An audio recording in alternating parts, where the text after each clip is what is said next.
and a very warm welcome to our 39th Security Thought Leadership webinar. We've been here every Tuesday and Thursday throughout this crisis, every week looking at a different topic in order that we can examine today what's going on so we get a better type of security tomorrow. That's the idea of thought leadership, to critique what's going on. And to do that, we invite panelists along and we tease out the issues in a very condensed time frame. And our topic this week is about that thorny area of dealing with violence in a COVID-19 environment and looking at the implications for the security world. And I'm very grateful to Mabo for their sponsorship of this webinar, something that's at the forefront of their concerns and, of course, all those who work in different areas of security. And my panelists today come from different parts of the world. 2 from the United States of America and 2 from the United Kingdom, incorporating academic, an expert trainer, and 2 people who've been at the sharp end managing violence on behalf of organisations. And so a great chance to find out from them what's going on. In a second, as normal, I'll ask each of them to introduce themselves, and once they've done that, I'll be asking each of them for their opening statement. And once we've done that, we'll come to you, the audience, and invite you to ask any questions that you've got. Can I ask you please to use your question and answer button at the bottom of your screen? And if you get your question in early, we'll do our best to incorporate it. So let's get going then and invite our panelists to introduce themselves. And first of all, let's go to Claire. Claire. Hello, and thanks very much for the invitation to be here today. My name is Claire Lawrence. I was an academic for over 25 years, starting at the University of Nottingham, then over to Leicester with Martin Gill, and then back to Nottingham. And currently I am working for myself as director of Lawrence Psych Advisory, looking really at the whole period of time at work-related aggression. Why are people aggressive? Claire, thank you very much indeed. So from the United Kingdom over to Las Vegas, and Joe. Hi, Joe McDonald. I'm retired now, but I'm the former Chief Security Officer of a tech company in Las Vegas, critical infrastructure protection. Our security forces were a little bit more paramilitary than most. I have a master's in strategic security, an undergraduate in adult education, been a United States Marine, municipal cop, been in security for a long time. Joe, thank you very much indeed. And from one part of the States over to Iowa. Sandy, let you say it. Iowa. I've had to help Martin with U.S. interpretation of language. So I retired on 12/31 of last year as the Global Security Director for a Fortune 200 company, Principal Financial Group. I've been active in the industry throughout my career, which has been over 25 years in security or more. I've served on the board of directors for ASAS International, their foundation chair, and the private sector co-chair for the Overseas Security Advisory Council here in the States. And I currently serve as the chair of the senior advisory group for that organization. I'm blessed to have timed my retirement, so I speak to you today from an armchair quarterback perspective, and that means, Martin, that someone who doesn't participate in the action but still gets to make judgment about it. So retirement's a great thing, and I'm happy to be here today. Sandy, thank you very much indeed. So over from Iowa to Bill Fox, who's back in the United Kingdom. Bill, introduce yourself to us, please. Thank you, Martin. Yes, hello everyone. Bill Fox, founder and chairman at Mabo, and I have the good fortune of working with a diverse range of organisations and sectors on strategies and training to reduce and manage conflict and violence risks. Bill, thank you very much indeed. So now you've met all the panelists, let's get their views, 3 minutes, their opening statements on this topic, and we'll go back to Claire. Claire, your opening statement, please. Hello, thank you. What I'd like to say about aggression and violence in the workplace, or in fact elsewhere, is that while we typically conceptualize and think about aggression and violence as something where people become irrational, they lose it. You hear people talking about a red mist and things just go blank and off they go and they start to be aggressive.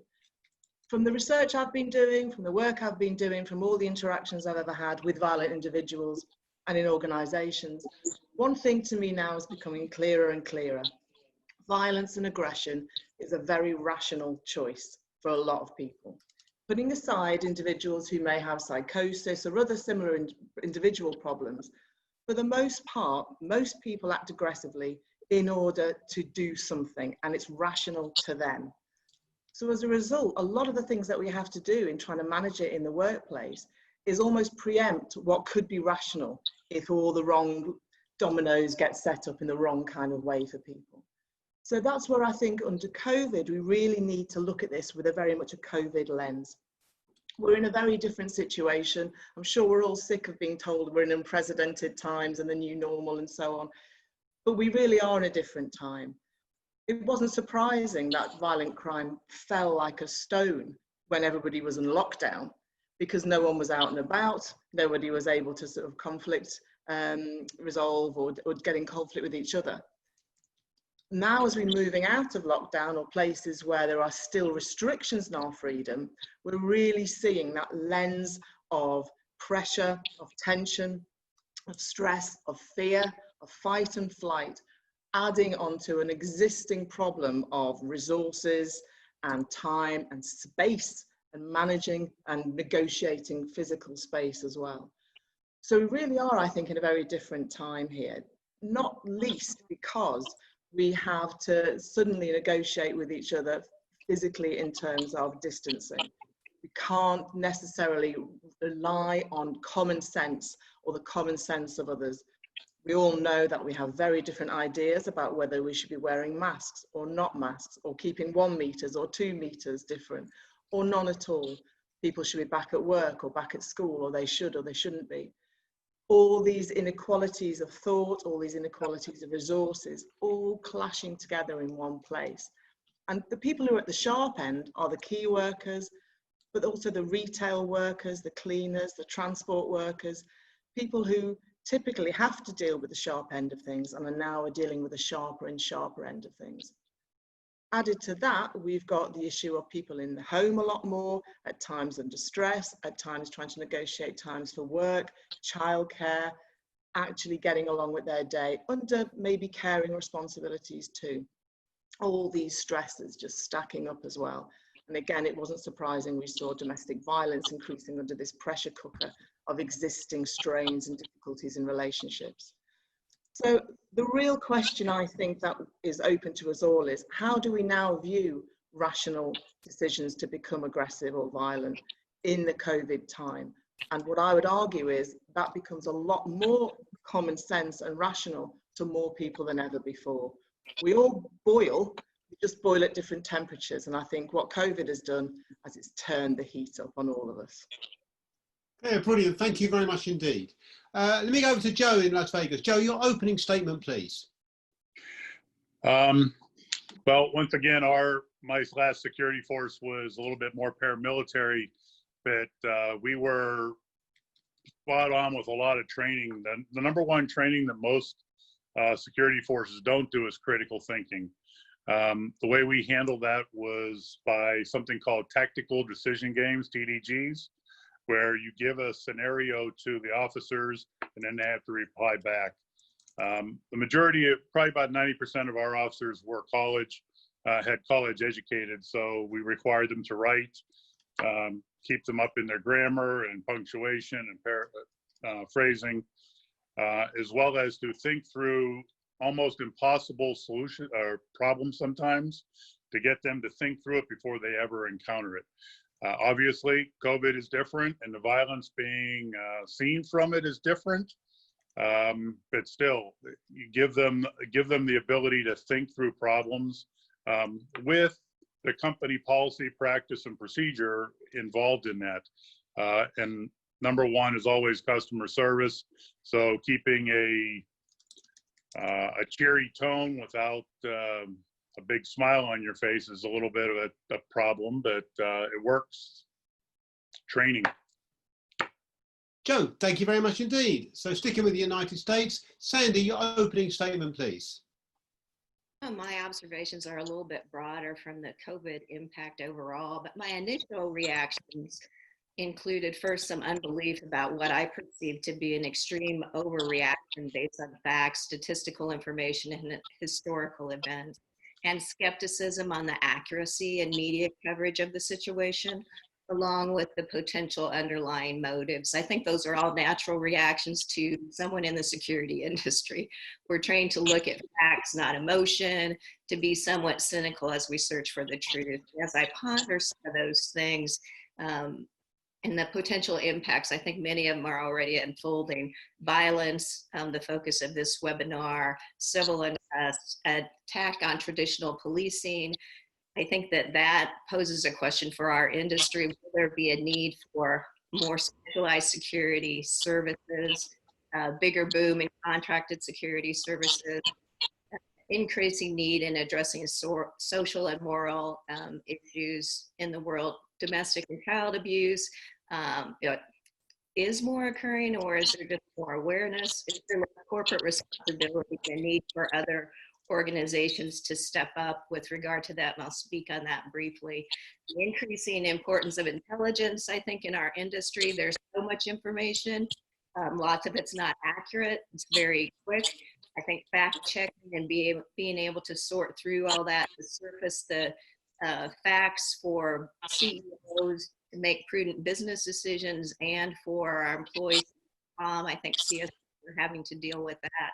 And I think that'll be an increasing role that security will need to play. Less travel, virtually is more accessible now. Use of office space, I'm gonna go quick. Principals already announced the closure of 4 regional centers, saying those employees will permanently work from home. They'll never return to the office. So home and work life are blurred. What's the employer's responsibility? OSHA and duty of care redefined. But I think in general, you see a trend towards corporations caring less for an employee. And is that really part of our look about corporations? They're entities designed to make money. They don't have the ability to care. Maybe they're starting to realize that. And I think there's a trend towards more contracted workers. Again, at Principal, Accenture has recommended really more contracted workers. So then the employer has no responsibility for benefits, social issues that are occurring at home. They're not going to provide a physical location for people to work. So what then? What then is the impact? So a lot of questions from my perspective. Perhaps security as a consultant and advisor, the CSO as a contracted CSO for multiple organizations. So those are some of the impacts that I see. And then I say, is this just the pendulum of life? Has this all occurred before?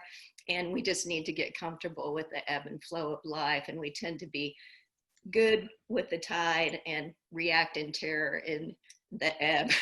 And can we get comfortable with that and learn and grow from it? But just some general questions. What about H1N1? And is this an election year phenomenon?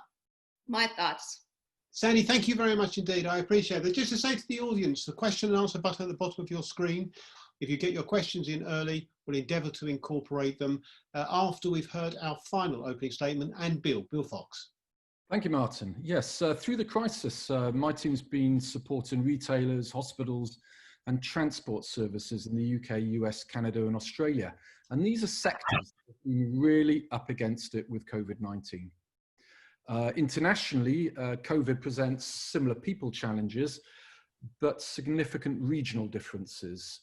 This is a particular challenge for national operators in the US, where each state has different restrictions. And workplace violence, I think, isn't new. You and I wrote about this many, many years ago, Martin. It's been an increasing problem in some sectors over recent years. And much of the aggression our colleagues deal with on the front line is emotionally driven. And right now, anxieties are really high amongst our colleagues and high amongst those they interact with. Add to this confusion, uncertainty, practical communication difficulties, even wearing masks, and we have the fuel for frustration and conflict that can escalate in a blink, especially if not handled sensitively. So COVID flashpoints we're experiencing typically surround restrictions, initially to goods and services, panic buying, you may recall, and now more with social distancing and face coverings. These have led to clashes between customers, a lot, between employees, and between employees and customers, with everyone looking to our security colleague professional to address non-compliance with restrictions and to resolve disputes that occur. A tough ask.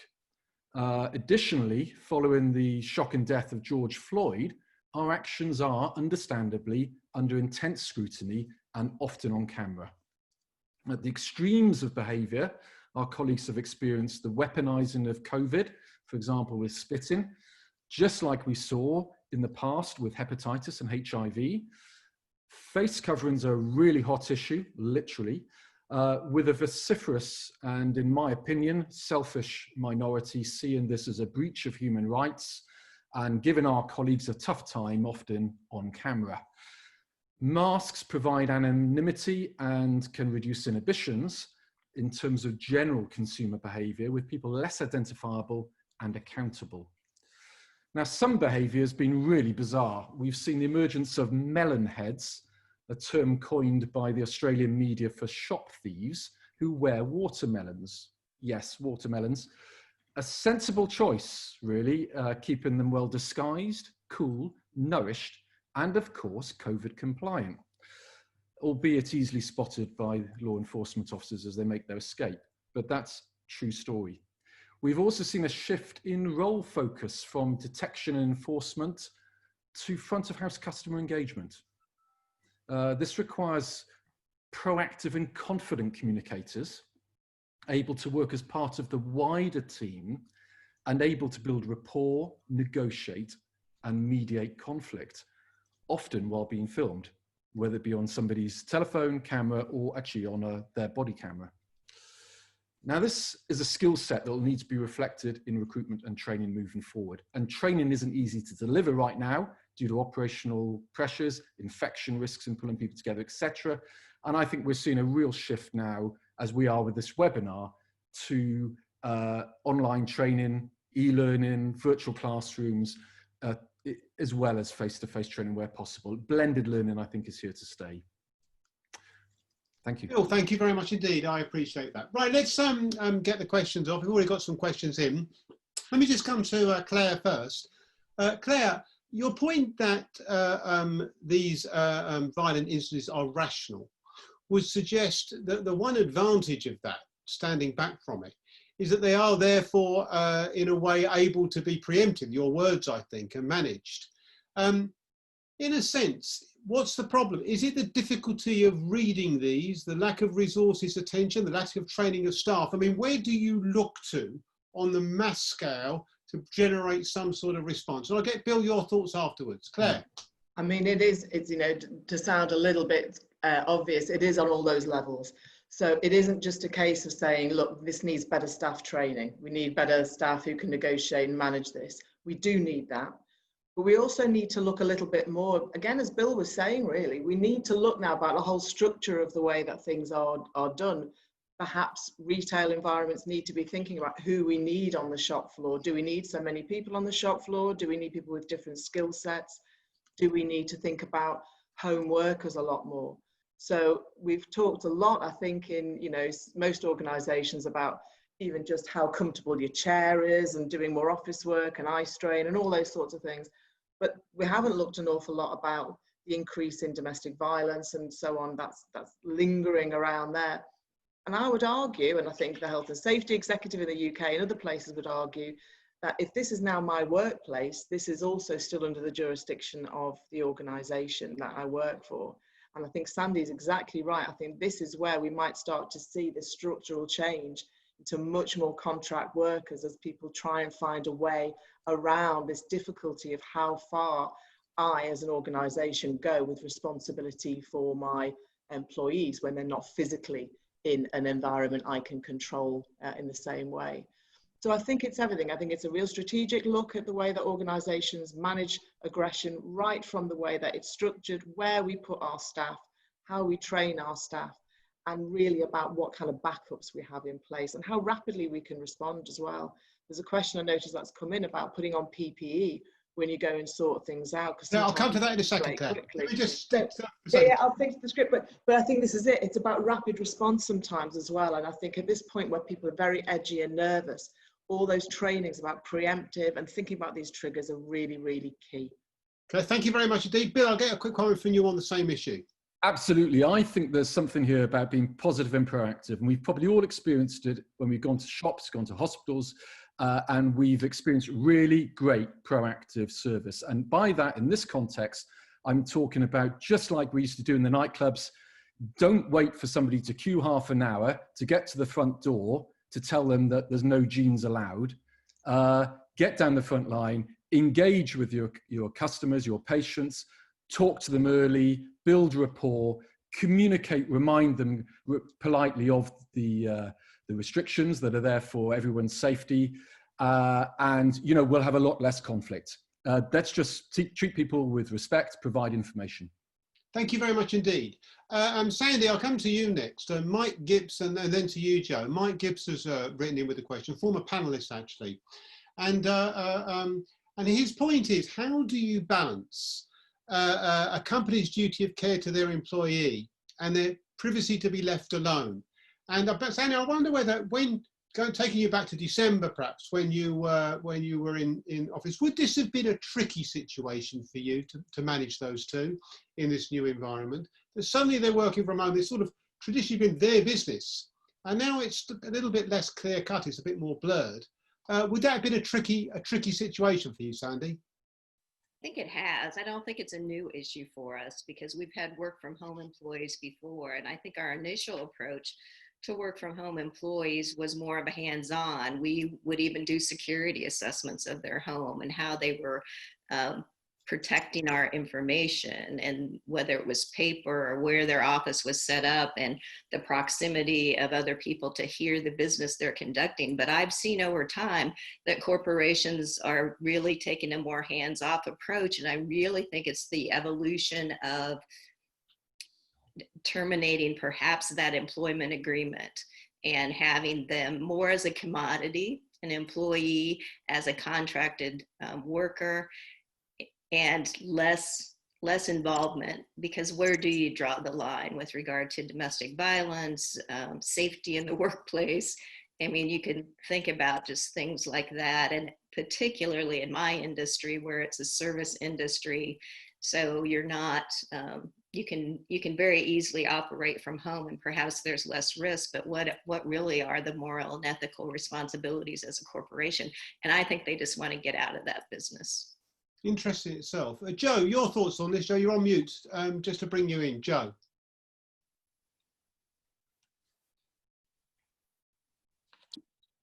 I didn't know I was on mute. I think it's relatively new for my industry. We are the physicality of the internet, the data center world. Most of our employees worked inside the data center. So now having a greater grouping of people working outside, I know that Mike, who took over my position when I left the company, has had to deal with it. I think they've done a great job of working at home. I think on a whole, the new world will be working at home. So you're going to see a whole bunch of software coming up with compliance of how many hours a day you spend in front of your computer, what do you do on your phone, who owns the computer, what software you put on the computer, what you see or what you do while on that computer is going to be different for all companies, as well as the brick and mortar companies having a little bit of problem getting rid of their inventory of buildings that aren't being used. Martin, just a quick comment. Sandy, come back, yeah. Relative to that, I think it's interesting, and I'd be interested to hear Claire and Bill's thought on this too, but it seems, again, kind of like a pendulum. I remember when Google went to all work from home, and that was some time ago, and then they started to bring people back in because it was hard for them to keep a corporate identity and going with this work from home. And what about teamwork and those kind of dynamics? They found those things very challenging, and they were starting to bring people back home. Well, let's do just that. Two experts. So let's very briefly, if I might, Bill, first and foremost, are you concerned about that transition? Sandy says, is it a danger? I think there's, look, things are changing, but it doesn't mean now that everybody's going to be one extreme or the other. You know, it's going to be like a band, it's going to spin back part way. I think we're going to find a balance. I think the challenges of, we're just going to have to dance to those new challenges of supporting people, keeping in touch with people, people being involved, you know, and everybody's got different personalities, different needs. And I think those are just things, the transition started. We're going to be more flexible. We're going to be more dynamic. We're going to be more online, but we need to up our game as supervisors and leaders. Okay, Claire, just your quick thoughts on this as well, very briefly, if you wouldn't mind. Yeah, I agree. I think it'll go back and forth. I think one of the challenges I think that we've got is in that middle period where we haven't quite made a kind of a new normal, truly. I think that's where employee against employee conflict and difficulties can really arise, as everybody has very different ideas how they should share the space when they are in physical work, and how they negotiate anonymously, if you like, behind email and other kind of warrior behaviours. Yeah, thank you. Okay, let's move on. And a question from Mark Lee. Mark was asking specifically about the NHS, but I mean, the point that he's really questioning is this need in violent incidents to have to react quickly. And yet the very, very point upon which you act quickly is where you need all the protection for the people who are intervening. So let me come to you first, Joe. I mean, I guess this was different in a sort of paramilitary setting, if that's the right word. But dealing with this sort of COVID crisis and the need to be protected, I mean, guns are not going to help very much. Oh, perhaps they are. Joe? Well, we provide PPE for all of our officers, sorry, my last company provided PPE for all their officers, and they still do, as well as a lot of the bloodborne pathogen issues all fell on security and safety also. So we still, I believe the security department is still required to deal with all of the deep cleaning or requirement if a notification is made that an employee or a customer has come down positive. So PPE is important, and I think a lot of our brethren fall short in providing that for the officers, and maybe the officers don't even know that they need it, but it definitely should be a requirement, have ample supplies and readily available. Sandy, presumably, was that the case in your company? Well, with regard to weapons, we have never been armed, much more. What about providing PPE, though, to frontline workers? PPE.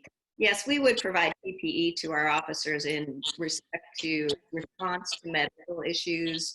And I think in this particular situation, we would do that as well. But again, we had a combination of contracted and principal security officers. So the contracted force were responsible for their compliance in providing PPE, and we, as oversight of that, would have required them to do so. So we were able to divest some of that responsibility again to our contracted security provider. Okay, Bill, you just want to come in on that issue very briefly, if you wouldn't mind, Bill. Yeah, very briefly. Absolutely, of course, we've got to look at PPE. It opens up all sorts of issues about policy, practice, wear, maintenance. But one of the things I would say about PPE is there's also the risk, sometimes we see it, that you almost have a team that looks like a SWAT team and behaves like a SWAT team. And, you know, that's, if you believe in fire with fire and they dominate, fine, it can work, but it can go badly wrong and it's simply not right. So I would say whatever we do around PPE, let's be responsible around it. Let's protect our colleagues, and blimey, we need to do that. And there's not enough of the right protection, certainly a lot of hospital settings. But let's also focus at the same time on behavior, about professionalism, about standards. Otherwise, we'll go down the force pathway. Okay, thank you very much indeed. Claire, a question from David Dodge, another former panelist actually from South Africa. And he says this, Claire: South Africa started lockdown by banning alcohol in order to relieve pressure on healthcare service, which dramatically reduced violent crimes. When they lifted the restrictions, alcohol-fueled violence returned and started to overwhelm hospitals again. The ban has now been introduced, and he's asking you about the link between alcohol and violence and how you manage that in this sort of environment. So I'll just leave it generally like that, Claire. Claire, your thoughts? I mean, there's no doubt about it. I mean, when you add alcohol into the equation, what you do is you lower inhibition. It doesn't make people aggressive. It doesn't make people suddenly, decide to attack, but it does lower that threshold to the point at which they feel it's acceptable or it's okay to do so. So when I saw the South African ban, I thought, well, that's a brave move, and it will work because, if you take away the thing that can fuel a lot of aggression, it will do the trick. But of course, people don't want that restriction. They don't like their liberties being taken away in that way. And as soon as they're allowed to do it again, if anything, you'll see a bounce back. So I think any kind of restriction like that would have to always be done really moderately. So some people have talked about closing pubs, say at 9 o'clock, so people don't have the chance to get absolutely legless to the point at which social distancing and everything else goes out of the window. Whatever it takes, there is undoubtedly a link, but it's the kind of thing that can cause as many problems trying to manage and restrict people as it can by just making a blanket ban. So I think that would be needed to be treated very, very cautiously. Okay, thank you very much indeed. Let me go on, Sandy. Over here in the United Kingdom, Sandy, soccer, as you would call it over there, football as we call it over here, has started to take seriously the issue of sort of spitting and how it should be treated. We've had quite a lot of incidences where on the frontline security staff are being spat at, or staff in stores and environments which security are protecting are being spat at. In other words, COVID is being used as a weapon. And Stuart Galloway asks whether you feel this is likely to increase, whether this is a big danger going forward, in the same way it was perhaps with HIV and hepatitis in the past. What's the sense of what's going on in the United States, Sandy?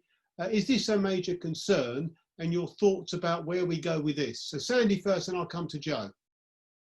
Yes, it definitely is occurring in the United States. I think there are extreme examples of that where someone with COVID licking a shopping cart handle, or you see people, and I think you see people at Walmart. I was there just the other day, and they have Walmart greeters he was probably 75 years old, with an expectation to enforce people wearing masks.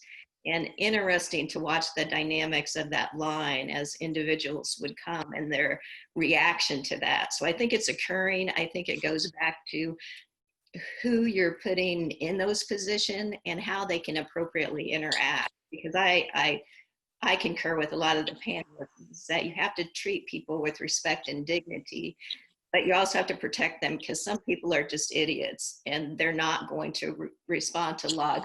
And so you have to have both approaches, I think. What do you do in the worst case scenario? But this is your standard approach to train people and have the right people to have those interactions. Joe, a concern for you too? Not so much. I mean, there's always going to be those idiots, but I think the norm in America is that that's just socially unacceptable. So the only people doing it are the idiots out there. So I don't think there's any greater threat to it. However, it would fall under battery, and it's an arrestable offense. Okay. Bill, I guess this is something you've been dealing with directly during this crisis. Just very briefly, if you wouldn't mind your thoughts. Yeah, I like where Sandy and Joe are coming from there. Do you know what? It was happening with hepatitis, with HIV, etc. We're going to get those that are going to do whatever they can. They're going to weaponize. I think the important thing here is that that organizations are really, really clear about where they stand in terms of dealing with such situations, such behaviors, both in terms of sanction and in terms of staff support. Okay, thank you very much indeed. I think I'll stay with you, Bill, actually. This next question is from Ewan Grant. Basically, his point is, how easy is it to identify employees who are going to need to be seen as risky here? I mean, I think Joe's right. Joe McDonald's right when he says, there aren't that many. By and large, it's unacceptable. But of course, how do you go about identifying those who may be suffering in this environment? They're less visible now. As in employees who may be struggling from a well-being point of view, from a mental health point of view. Yeah, that's right. So the other words, to identify colleagues. I mean, customers is one exercise, right? But as you said, you can go up and down a queue. You can speak to the things you can sort of do. Colleagues. You know, what we've got to ask is, have we got a culture? And let's go right down to, from organisation right down to our service and on our team, our asset protection team, our security team. On our team, what is the culture? Is it a culture that actually allows people to express concerns, allows people to question, allows where people feel comfortable saying, that was tough? Is it a culture that allows me to show some empathy towards my colleague? You know, if we create the right team, the right culture, those things are much easier to manage. And I think where we need to be investing in that is our supervisors and our managers. You know, there's not enough investment, I don't think, at the supervisory levels, you know, where we need to be developing the ability of supervisors to make sure we have good, supportive communicating teams, and they know how to ask those difficult questions, and they know how to provide support. Okay, Sandy, were you ever worried about this? I mean, the process for identifying colleagues. Because I mean, you made the point just now that we're going to see a greater focus on subcontracting, precisely because you shift the burden, and this might just be by a very circuitous route what the security sector have long wanted. That process of identifying risky people, very briefly, if you wouldn't mind, Sandy, how big a concern was that? And I guess it's going to be bigger now, and different now. Sandy. Yes. As I hear everyone speak, I don't know that these are all different issues for us. I think we've always had this situation where we wanted to be able to identify individuals that might be a threat to the organization, and we had tools to use to address that. And of course, you can't predict human behavior, but there are tools out there that assist you in understanding where there might be an elevated threat. And I think we still have the opportunity to do that, and maybe in some ways easier because of these virtual meetings and the information that we're getting from employees and the perspective into their personal lives, if you would. I think we might see a little bit more indication, and it might arm us as security professionals with more information to do that kind of analysis. Interesting. Okay. Claire, I'm going to come back to you. And Raymond Ubaji from Nigeria has raised the question about domestic violence and workplace violence. And you raised this issue before. And one of the previous panelists, Claire, made the point that in the past, domestic violence was something that happened at home. But if people are working from home, then it's not quite so clear cut anymore, is it? And I just wonder where that leaves the world of domestic violence and workplace responsibility. I mean, I think there's always been, well, especially in recent years, this link now between the fact that workplaces were often targeted by partners or ex-partners because it was somewhere that they knew, even if their ex-wife or their ex-husband had gone from the relationship, that they could still be found. They knew where they worked. It was more identifiable. And so there are a lot of really good advice and guidance out there about how workplaces can deal with that sort of situation, people turning up to the workplace purely to continue a domestic violence interaction. While people are at home, it's still the same situation, and to all intents and purposes, this is the workplace. So while it's not possible to be physically policing that as a manager, it is still important to make sure, just as Bill was talking about, what is the culture? Are people able to come and talk about it? Are managers closing that down because they don't want to ask those difficult questions because they don't know what to do with the answer if somebody says, yes, I am being assaulted at home? Should managers be offering safe workspaces that are outside the home? Should they be offering a workplace for people who no longer feel safe in their own homes during the day for 24 hours a day? And I would say ideally, yes. And from a health and safety point of view in the UK, there is still very much that concern that, yeah, if you're having an organisation that works from home, as we all do, the home needs to be a safe place. Okay, Bill, just get your thoughts on this one. Bill, just as a point, I mean, if you're working at home from 9 to 5 and you're subject to domestic violence during your 9 to 5, does that put any extra responsibility on an employer as opposed to work happening outside work hours? I mean, morally, of course, it doesn't matter when it happens. I'm just thinking in terms of responsibility here. Bill, just your thoughts, if you wouldn't mind very briefly, Bill, running out of time. Well, I think the moral one is the key one. But in answer to the question, which is, it depends to some extent where you are, in which country, and to the laws and regulations of that country, as, for example, even to whether it would constitute workplace violence, whether so there are differences by territory as to the actual legal sides of what this would fall under. However, should we care, should we be interested? Absolutely. And, then once we do know that and we do identify that there's an issue, then we can explore with the right advice how we can best provide support. Okay, thank you very much indeed. Presumably in America, let me come to you, Joe, is it requirement to wear masks down at the moment? Do you have to wear masks in, Joe, you're on mute. Is it a requirement to wear masks? Very briefly, Joe, because the question is the policing of that, presumably proposes some challenges, does it? There's always going to be people who feel that for some reason it's constitutionally incorrect to tell them they have to wear masks. A lot of the states, I'm in Nevada now, we do require masks and it's no problem.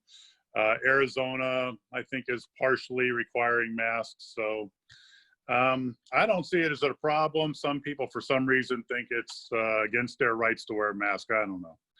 But, Sandy, okay, Joe, I'm going to move on very quickly. We're running out of time. Sandy, very briefly, just your thoughts on that. Well, Iowa doesn't have a mask mandate, and I kind of go back to Joe's earlier comment. I think most people are compliant, but there are individuals that aren't, and so you need to be prepared to deal with those, how you're going to de-escalate situations when you encounter someone. But it's kind of like no shirt, no shoes, no service. Yeah. If you Okay, this is an issue that's cropped up also on previous episodes, and I'm sure we'll come back to it. And thank you, Santuka Sagu, for your question. I'm sorry I've been able to get to all the questions. Let me briefly ask each of my panelists for their final comments. Claire, if I could ask you just in 20 seconds, your final thoughts, please, about violence in this new post-COVID world. Where does it go from here in terms of thinking about a response? Claire, just 20 seconds if you wouldn't mind. I think the main point now is this interim period before we find a new stop to the pendulum. Ambiguity and aggression always go hand in hand. How can we make things clearer for ourselves, for our staff and our customers? Okay, I like that. Ambiguity and aggression go hand in hand. Thank you. Joe, your final comments, please. Just 20 seconds if you wouldn't mind, Joe. First thing you should train your officers is in customer service. It should always be at the forefront of everything they do. Yeah, thank you, Joe. That echoes something that's cropped up quite a bit along the way, that customer service angle. Sandy, your final comments, if you wouldn't mind, just in 20 seconds, please. Yeah, excellent discussion. Where I end up is, are these really new issues? The dynamics may have changed. So I think we just need to go back to fundamentals on risk management, human behavior, de-escalation, go back to the basics. Yeah, absolutely. My son had done a history degree and he was saying to me only recently, actually, almost everything that we're challenging now appeared some way in history. Just take the time to learn your history. Interesting point, Sandy. Finally, Bill, it seems only right to leave the final comment to you, but I'm going to tie you 20 seconds for it. Bill, your final comment. Great. Thank you. Look, let's not waste the crisis. Let's really develop now those soft skills, interpersonal skills of our colleagues. That really makes a difference. Let's invest in our supervisors especially. Let's make sure we're being supportive, but also let's make sure we are tough on the bullies in our ranks. We all know who they are. Oh, that's Joe. Let's be tough. Let's be kind, but let's also be tough when we need to. Thank you very much indeed. Well, thank you to all of you for your insights and views. Thank you very much indeed to the audience for your questions. I'm sorry that we couldn't get to everyone, but that's sometimes how it goes. So thank you very much indeed to Mabo for sponsoring this, and indeed for our supporters, Team Force Software, International Security Expo, a security event and security environments. And just to let you know, when we're talking about outstanding performance, just to say nominations are still open for the OSPAs in Kenya, Germany, the UK and Romania. They're closed now in the US and Benelux. Look out for more details about those as we go forward. And for the Tackling Economic Crime Awards, economic crime, those of you in that area, entries open till the 1st of September. And of course, we'll be back on Thursday of this week with another Security Thought Leadership webinar with another international panelists talking this time about cybercrime. Is it all about cybercrime now? Is this true? What then the role for non-cyber security sector? We've got some people who've got some strong views on what should be going on this, so please look out for that on Thursday. Thank you to Hannah Miller and Christine Brooks for their help in the background. Thank you once again to you, the audience, for your question, to my expert panel from around the world for their insights. Do try and join us again on Thursday. And until then, wherever you are in the world, stay safe.